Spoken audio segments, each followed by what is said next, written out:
Eu já estou há algum tempo querendo fazer uma live dedicada a isso. E esse cara fez um vídeo de 9 minutos que acho que vai ser melhor do que qualquer coisa que eu fizer. Então vamos fazer um react para esse vídeo dele, porque foi excepcional o trabalho que ele fez para esse vídeo. Bom dia! Quando comparamos a força econômica de diferentes países, tendemos a olhar primeiro para o PIB. O Produto Interno Bruto é o valor total de mercado de bens e serviços acabados fornecidos dentro das fronteiras de um país durante um período de tempo. Eu falei que a legenda, que o dublado era bem escroto.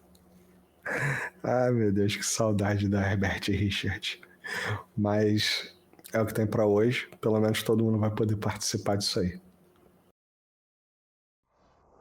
Já podemos ver que é complicado. Por exemplo, a produção de uma fábrica de propriedade do Japão, mas nos Estados Unidos, contaria para o PIB do ZEUA porque está dentro das fronteiras do ZEUA. Mas é a Toyota que ganha dinheiro.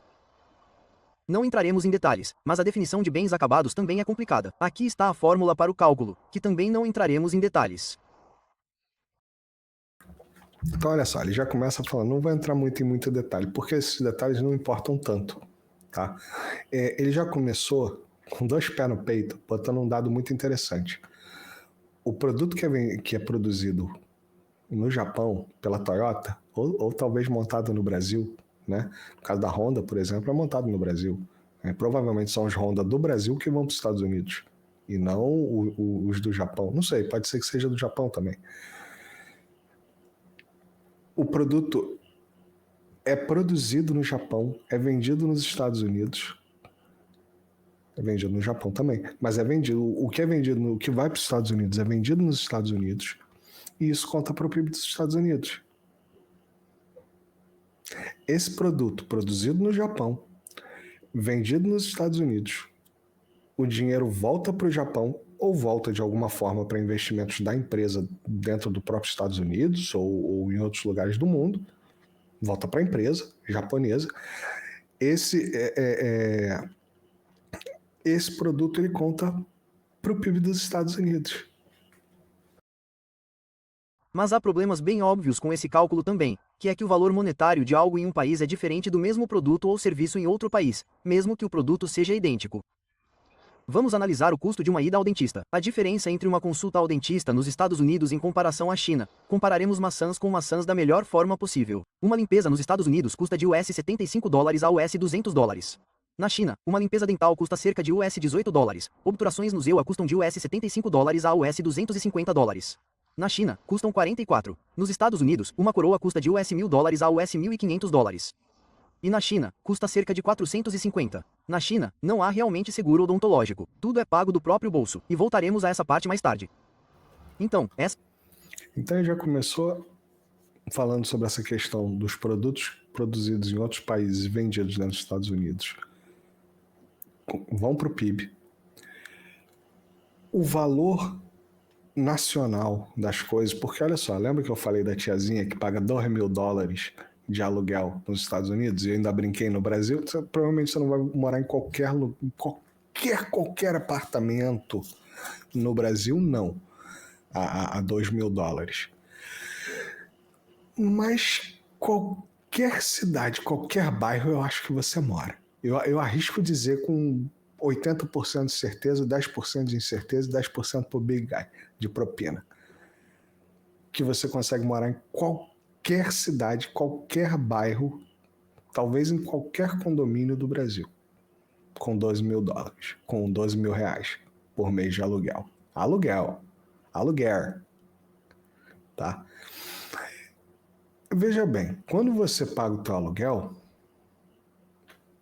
R$1.200, digamos, que seja seu aluguel. R$1.200 são $200.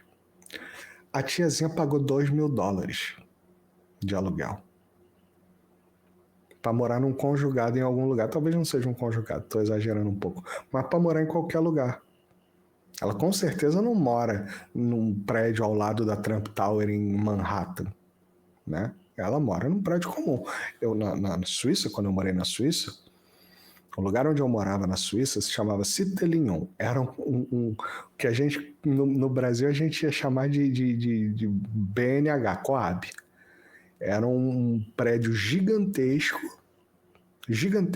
assim, apartamentos bons, mas apartamentos de um quarto, sala e cozinha. Eu pagava 1.700 francos, que dá praticamente 1.700 dólares, tá? 1.700 francos de aluguel. E era uma das coisas, um dos mais baratos que tu achava lá. Tinha estúdio. Estúdio é aquele tudo junto e banheiro. Né? Você tem cozinha, sala e quarto no mesmo cômodo e um banheiro, às vezes, separado por uma porta. Em Genebra, você tinha isso a 800 francos por mês. 800 francos. 900 francos. Não é brincadeira. Não é brincadeira. Vocês podem pesquisar preço de aluguel em Genebra, vocês vão ver que é isso.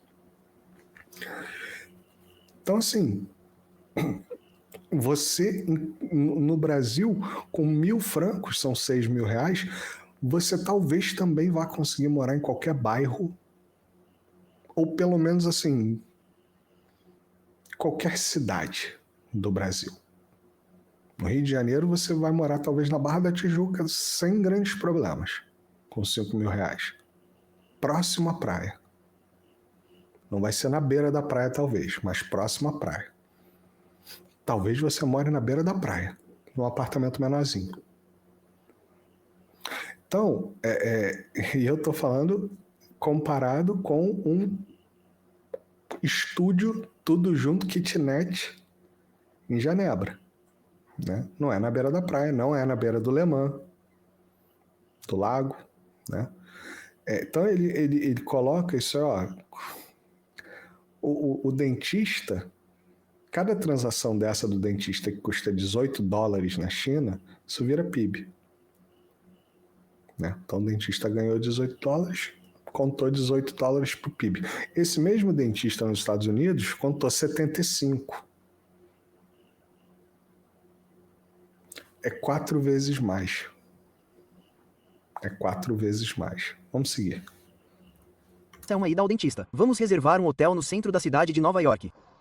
E fazer o mesmo em Xangai. Esse exemplo é fantástico.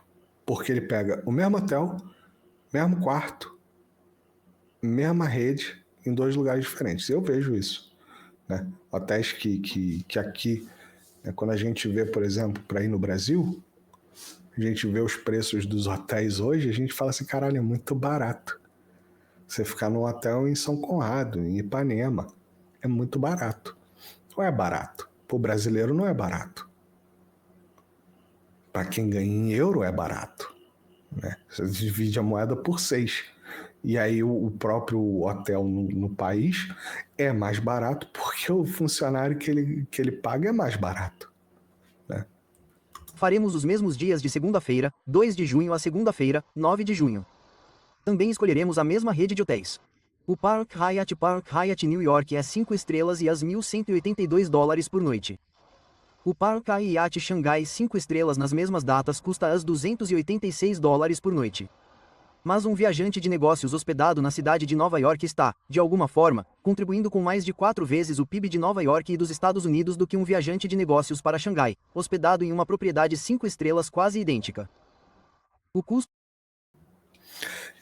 A única observação que eu tenho que fazer aí é que pela diferença, ele usa a mesma data, legal, mas às vezes pela diferença de localidade, você vai estar né, em temporada ou fora de temporada. É a única ressalva, mas assim, são 4 vezes.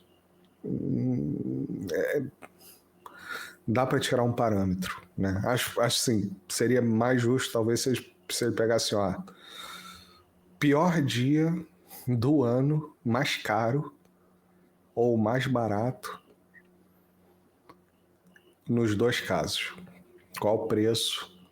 O dia mais caro do ano, sei lá, o Ano Novo Chinês e o Ano Novo de Nova York. Né? De universidades de ponta nos EUA supera em dezenas de milhares de dólares o de universidades na Europa e, especialmente, na Ásia. Mas tudo isso se soma a um PIB maior para os Estados Unidos. Os economistas tentam superar essas deficiências porque medir o PIB dessa forma nos leva a tirar conclusões que não deveriam ser tiradas. A paródia do poder de compra é uma solução para esse problema. Assim, os analistas podem fazer comparações. Não é paródia, é paridade. Tá. A dublagem também é falha. Tá? Vocês têm que desculpar o YouTube de vez em quando também. Ele faz o melhor que dá para fazer. Melhores. E ao comparar o PIB com o poder de compra, os gráficos de repente parecem muito diferentes. Isso é algo que sabemos intuitivamente. Alguém que ganha $100 mil por ano em Nova York mal consegue pagar suas contas. Mas alguém que ganha $100 mil por ano em uma cidade menor a 160 km de distância provavelmente está bem porque tudo custa menos. É assim que funciona a paródia do poder de compra. Ele compara o custo de coisas semelhantes. Existem 3 outros grandes problemas com o PIB na forma como o calculamos. O primeiro problema está aqui, que envolve imputações. Economistas nos Estados Unidos atribuem valores com base em estimativas de valores de mercado para uma grande quantidade de produção econômica que não é realmente produzida ou comercializada. Um deles é o aluguel imputado de moradias ocupadas pelos proprietários. Aqui, os economistas pegam todas as moradias ocupadas pelos proprietários nos Estados Unidos e estimam qual seria o aluguel de todas essas propriedades. Se você mora em uma casa que possui e está cobrando de si mesmo um aluguel de mercado, quanto estaria pagando a si mesmo? E incluímos esse. Olha, isso aqui é uma puta sacanagem. Imagina, olha isso. Nos Estados Unidos, ele calcula o próprio PIB da seguinte forma. Dos inputs do PIB, né? Se você tem uma casa sua própria e você mora nessa casa, você não paga aluguel, né? Porque aluguel também conta para o PIB. Né? Se você está pagando R$1.000 de aluguel, são R$1.000 que vão contar todo mês para o PIB do Brasil. Nos Estados Unidos, se você tem uma casa própria e você não está pagando aluguel, porque você mora dentro da sua casa própria, então você não está pagando aluguel, os Estados Unidos considera da seguinte forma: quanto você estaria pagando de aluguel se você estivesse cobrando o aluguel de você mesmo? Então, olha só, esse dinheiro ele não existe em nenhuma esfera. Ele não existe em nenhuma esfera. Porque a casa é sua, você não vai cobrar aluguel para você mesmo. Não existe essa transação não vai acontecer. Tá? Na Suíça, eles têm uma coisa que quando você se torna proprietário da casa, você paga um imposto que é quase semelhante, é próximo ao valor regional de aluguel. Uma das coisas que acontece na Suíça é muito interessante. A maioria das pessoas que tem casa própria não é dono da própria casa, o dono é o banco. Porque as pessoas fazem hipotecas eternas e hipotecas no caso empréstimos, né? A cada 30 anos, ou a cada 15 anos, você vai lá e renegocia a hipoteca. Tipo assim, quando estiver chegando de tempo em tempo, você vai lá e fala assim, eu quero estender 20 anos essa hipoteca. Aí o cara vai recalcular, vai diminuir, vai reduzir o valor. A inflação é sempre muito baixa, vai reduzir o valor da tua mensalidade, porque você comprou um apartamento hoje, você vai pagar ele em 30 anos. Daqui a 10 anos você vai lá e fala assim, tô te devendo 20 anos ainda, né? Vamos fazer o seguinte, estende essa porra aí por mais 30. Aí vai reduzir tua mensalidade, porque você já pagou uma parte e agora você vai voltar para 30 anos. Por quê? O banco não paga imposto pelo seu imóvel que está no nome do banco. Mas se ele virar seu imóvel, você vai pagar imposto por aquele imóvel. Então as pessoas ficam empurrando essa dívida com a barriga porque em algum momento estão pagando ali 100 prata por mês, 200 prata por mês, até menos, só para não transformar a parada num bem próprio. E aí depois, quando já estão velhos, próximos de morrer, eles vão lá, terminam de pagar para botar em herança e transfere para o filho, aí o filho se fode, né? Aí ele vende, né? Pelo menos é um bem. Né? O moleque já começa a vida com um bem, vende aquela merda, ou dá o jeito de viver ali, ou faz uma hipoteca, sei lá, alguma coisa assim. Mas olha que louco. Todo O norte-americano que tem uma casa e mora dentro da própria casa, ele conta para o PIB como se ele estivesse pagando um aluguel para ele mesmo. Uma transação que não existe. Número em toda a população no PIB do ZEUA. Um segundo exemplo é o seguro-saúde fornecido pelos empregadores. Novamente, se você tivesse que comprá-lo no mercado aberto, quanto valeria? São essas e outras imputações, e isso totaliza cerca de 14% do PIB do ZEUA, cerca de US$ 4 trilhões em 2023. Na China e na maioria dos outros países, essas imputações não existem.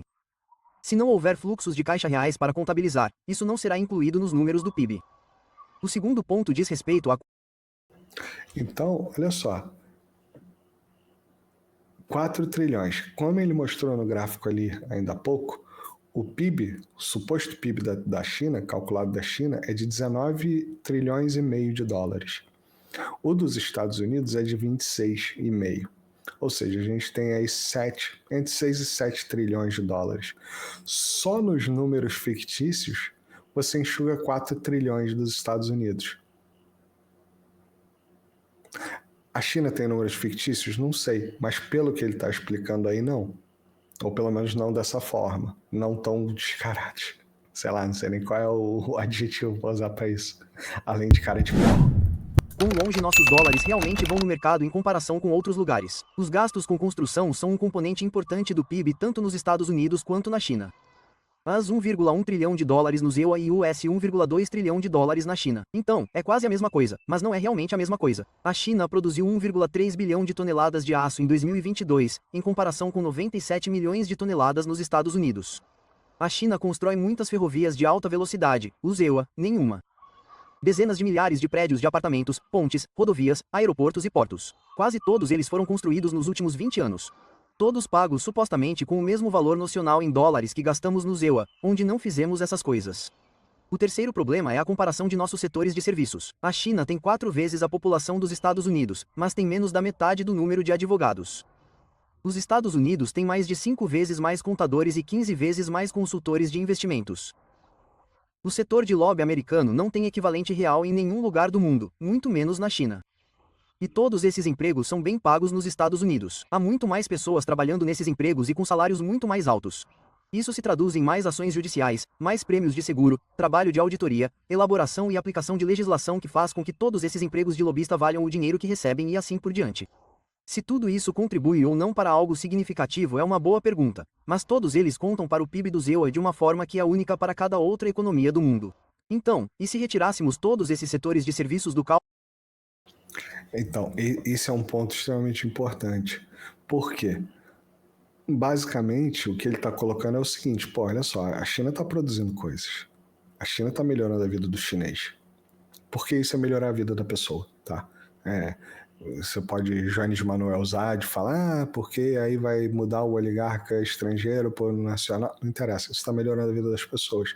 As pessoas têm infraestrutura, as pessoas têm escola, as pessoas têm hospitais, as pessoas têm, mais carros do que os americanos, mais barato, né? Tudo isso está melhorando a vida das pessoas de alguma forma. E o custo de vida está diminuindo, está baixando. A pessoa pega um transporte público, eu faço uma comparação com vocês aqui. Para eu ir a Bolonha, ir e voltar de Bolonha, eu gasto 20 euros de carro. De trem, se eu pagar uma passagem, eu vou gastar entre 10 e 12. 10 e 12. Eu gasto mais de 20. 20 eu acho que é só gasolina. Pouco mais de 20, talvez. Deve ser uns 25 euros. Ida e volta para Bolonha.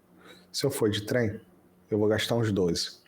Se eu fizer que chama de abonamento, né, um contrato mensal de trem, eu não sei quanto está agora. Eu pagava 59. Divididos por 20 dias, vamos dizer, é bem menos do que 10 ou 12, né, por dia, digamos. Considerando que eu trabalho em Bolonha, né, pego todo dia, trem, vou e volto. Né? Então, eu iria gastar 10 ou 12 indo e voltando, estou gastando 59. Né? Seria 3 euros por dia, mais ou menos. Né? Pouco menos até de 3 euros por dia. Se eu fizer anual, É menos, era 540, se eu não me engano. Era 540 por ano. O ano não tem 10 meses, tem 12. Né? Então, basicamente, 2 meses e meio saía de graça. Então, o custo disso é muito menor. O custo, porra, dirigir é gostoso, eu gosto de dirigir. Mas todo dia dá nos culhões. Pô, você pega trânsito, sabe? E aí você vai no trem, porque o trem aqui não é Japeri, né? Que tu fica lá igual sardinha. O trem aqui é na moral, pô. Tu entra, tu senta, banquinho confortável, sabe? Um dia eu vou pegar um trem aqui, eu vou filmando aqui, pra vocês verem. Confortável, cadeirinha. Porra, mas no horário de rush, no horário de rush, é confortável, você consegue. Vou dizer que 99% das pessoas vai sentada no trem. Tá? Tem os últimos que entram talvez não consigam ir sentados. Ou não vão sentados no melhor dos lugares. Mas vai sentado. Tudo isso é investimento. Enquanto isso, os Estados Unidos está fazendo o quê? Injetando dinheiro na Ucrânia, um monte de advogado, um monte de saúde pública inexistente, praticamente, né? Uma coisa que eu estava conversando com o Dionísio outro dia, acho que em off, não lembro se foi no meio da live. Tava eu, ele e o não é fofoca não, tá? Tava eu, ele e o Luiz Felipe. Acho que foi depois da live a gente estava falando sobre isso, ou antes da live, ou durante a live, não lembro. Agora na Europa tá com essa parada que as empresas te dão uns vouchers, uns vales. Tipo, é quase como um 14º salário. Valores bons, sabe? E aí você pode fazer o quê? Você pode criar, você pode botar no Vale Refeição para fazer mercado, você pode botar na Amazon para comprar quinquilharia, você pode gastar em restaurante, tem uma porrada de opção de lugar para gastar. Isso não paga imposto no teu salário. Isso vai pagar imposto, mas isso vai beneficiar uma empresa privada, né? Vai beneficiar só as empresas que aceitam aquele circuito, né? Isso está acontecendo em Portugal também. A própria questão do Vale Refeição, do Vale Transporte, pô, é maneiro, não sei o que, a empresa tem que pagar o transporte, óbvio, né? E a refeição mais óbvio ainda. Mas esse negócio de Vale Refeição era muito melhor tu receber em dinheiro na tua conta. Ah, mas aí ia pagar imposto, eles iam pagar menos. Não, eles têm que pagar o valor da comida, pô. Vai pagar menos, aí tu não consegue comer, não fode, né? Boa noite a todos. Na França, quem tiver um jardim na casa contabiliza 300 euros para o PIB. Na Holanda, o Estado calcula para o PIB as receitas prováveis das quenga e do tráfico de dorgas. Não deixa de ser PIB. O dinheiro está mudando de mãos, né? Ou de calcinha, não sei. Você é assaltado na rua, o ladrão acusa você de agressão, você tem que pagar um advogado, tribunal e indenização ao ladrão. Parabéns, você aumentou o PIB em 10 mil dólares. Mais ou menos isso. É esse tipo de coisa. É esse tipo de coisa. E aí a gente já enxugou de 7 trilhões de diferença entre a China e os Estados Unidos, né? Que é o país mais rico do mundo hoje, não é isso? A gente viu lá no início o Trump falando que é o maior mercado consumidor do planeta. Você enxuga de 7 trilhões, você enxuga 7 trilhões dessa diferença, você já enxugou 4 só com dinheiro de mentirinha. Aí sobrou 3. Desses 3 são o quê? Você vai ter serviços. Olha só, serviço é uma coisa que vocês têm que entender isso. Quando você tem uma indústria, e essa indústria vai à falência, essa indústria ela não fecha as portas. Se vocês forem lá no Caju, no Rio de Janeiro, desculpa, se vocês forem no Caju, no Rio de Janeiro, tem uma porrada de estaleiro falido lá. Sermetal, estaleiro não sei das quantas, esqueci os nomes. Sermetal, eu lembro, que agora acho que não é mais Sermetal, acho que Sermetal que antigamente era Escavajima, né? Japonesa. Ela faliu nos anos 70. Ela funciona até hoje. aquela massa falida daquela estrutura, ela continua funcionando, porque vai ter trabalho, vai ter o que fazer ali. Eles vão enxugar o pessoal, não sei o que, mas vai ter gente empregada, vai ter máquina funcionando, vai ter trabalho sendo feito, tá? Outro dia o Facebook, sei lá, outro dia já tem uns 3 anos atrás, né? Sei lá, o dinheiro começou a encurtar. Mandaram 30 mil pessoas embora. Assim. Sabe o que precisa para o Facebook mandar uma pessoa embora? E fechar a operação? Fechar um prédio inteiro de operação? As pessoas chegam um dia, na porta, tem um aviso dizendo: não pode entrar, vocês estão demitidos. O gerente regional com a chave na mão entrega para o proprietário com tudo que está dentro e fala assim: muito obrigado, tchau. E aquilo fica fechado, vazio, sem nenhum tipo de operação ali dentro. Lógico que daqui a pouco o espaço vai ser retomado, né? Por outra empresa, fazendo uma outra produção ou outra coisa diferente. Ou às vezes não fazendo nada. Um escritório, qualquer coisa. Tá? Uma indústria, ela não fecha as portas. Quer um exemplo mais recente? A Ford meteu o pé do Brasil. Não deu um ano, talvez tenha dado um pouco mais de um ano, mas não deu um ano, entrou uma se não me engano, uma japonesa para montar carro no Brasil, na fábrica da Ford. Uma japonesa não, desculpa, uma chinesa para montar na fábrica da Ford. Porra, o pátio industrial tá lá, cara. Os galpões existem, o maquinário tá ali. Algum é retirado, algum fica. A mão de obra tá ali, especializada, treinada. Você não precisa fazer nada, você chega ali, tá tudo para você. Vem, neném. Os caras vão. Vamos continuar aqui para não demorar muito também. Cálculo do PIB e olhássemos para o PIB produtivo? Quantos produtos reais e bens comercializáveis estão sendo produzidos? Se excluíssemos os componentes do PIB, como serviços financeiros, seguros, jurídico e lobby? Como as coisas estão agora? Primeiro, temos o PIB calculado da forma tradicional com todas as imputações e problemas de custo em dólar. Depois este é uma paródia de poder de compra que de repente parece muito diferente. Mas medir o PIB produtivo significa que a economia da China é 3 vezes maior que a dos Estados Unidos. Esse gráfico aqui eu achei muito interessante. Não sei se vocês conseguem ver bem por causa das listrinhas. Esse de cima aí das barrinhas Mirella. Aqui, ó. Você tem ali o PPP, né? Paridade de poder de compra. E aí você tem a China em primeiro lugar, Estados Unidos em segundo lugar. Bem chinfrim, um segundo lugar meio... Terceiro lugar, a Índia, colada no rabo dos Estados Unidos. E aí vem Indonésia em quarto. Indonésia, a tripa. Japão, que é outra tripa. Tem terremoto ainda por cima, maremoto, a porra toda acontece no Japão. Rússia, Alemanha, Turquia, Coreia do Sul, México e Brasil. O México está na frente do Brasil.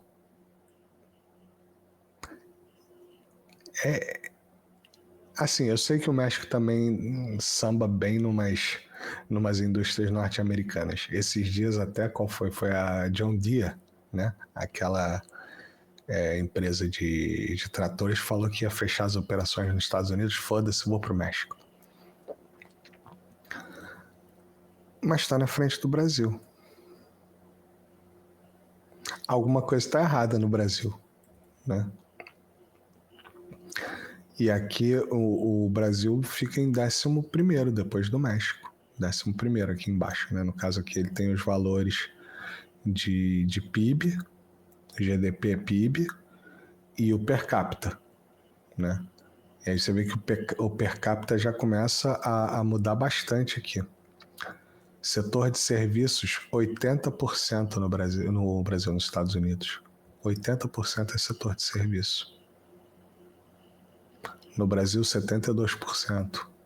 No México, 64%. Na China, 51%. Na Indonésia, 45%. Tá vendo? Esses países, eles têm um poder de paridade de compra alto e muito menos setor de serviços. Não que não tenha que ter setor de serviços, mas não deve ser a base da economia de um país, ainda mais sendo um setor de serviços de uma economia financiarizada, né? Advogado, contador, economista, essas porra assim. Não que não tenha o seu valor, lógico que tem valor. Não tô esculhambando, não. Mas não tem que ser só isso, né? Você tem que ter uma produção tecnológica, tem que ter uma produção industrial, você tem que ter uma produção agropecuária também, né? Para não ficar nessa desculpinha, nessa discussãozinha agro contra Faria Lima. Ah, pra porra. Tem que ter agro, tem que ter Faria Lima. Ele só tem que ser um pouquinho menos burro. E um pouquinho mais bem distribuído também. Tem que ter indústria, tem que ter Visconde de Mauá, tem que ter isso tudo. E tem que ter serviço também. E turismo também, porque turismo também é bom. Trazer dinheiro de fora é sempre bom, sem fazer muita coisa. Só com o que já é bonito. Tipo o Rio de Janeiro. Seus putos, conserta essa porra rápido. Isso aí vai virar um paraíso na terra. Outro dia eu tava vendo o Maurício Meirelles, ele tava falando essa porra. Caralho, 1 m² no Rio de Janeiro custa 40 mil reais quase. Imagina se essa porra fosse segura. O nego deve pagar traficante pra abrir uma boca do lado de casa, porque senão não consegue mais pagar o aluguel. Na verdade, a economia da China é maior do que as 4 seguintes juntas. O Reino Unido e a França saem completamente do top 10, a Indonésia ultrapassa o Japão. A Turquia aparece em 8º lugar e não aparece no top 10 nem em PIB nem em paródia de poder de compra. Contar o PIB dessa forma diferente pela produtividade coloca essas outras estatísticas em foco mais nítido. Durante anos, a China liderou o mundo em patentes. Esses são dados de 2021. E nesses campos em que você vê uma grande fatia vermelha do bolo, essa é a China. No geral, são 38% de todas as patentes. E a China é de longe a maior fatia de todos esses setores. Uma economia produtiva massiva significa níveis massivos de atividade portuária, entrada de matérias-primas e saída de produtos acabados. 7 dos 10 portos mais movimentados do mundo são da China. As fábricas exigem muita energia. Os portos do Brasil nem aparecem ali. Como é que os portos do Brasil não aparecem ali? Eu não consigo. Não consigo compreender isso. Como é que os portos do Brasil... O Brasil, cara.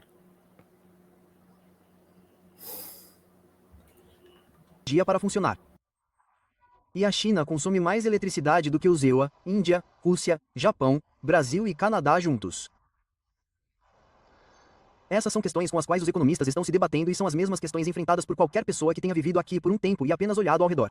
Zonas fabris inteiras foram construídas pelo mesmo valor nocional em dólares de uma única fábrica nos EUA ou na Europa. A China constrói linhas inteiras de metrô, sistemas subterrâneos por aproximadamente o que gastamos para construir uma nova estação de metrô. Estamos medindo tudo errado e acreditamos em coisas que não são verdadeiras. Aqui é Zhongshan, na província de Guangdong. Seja bom.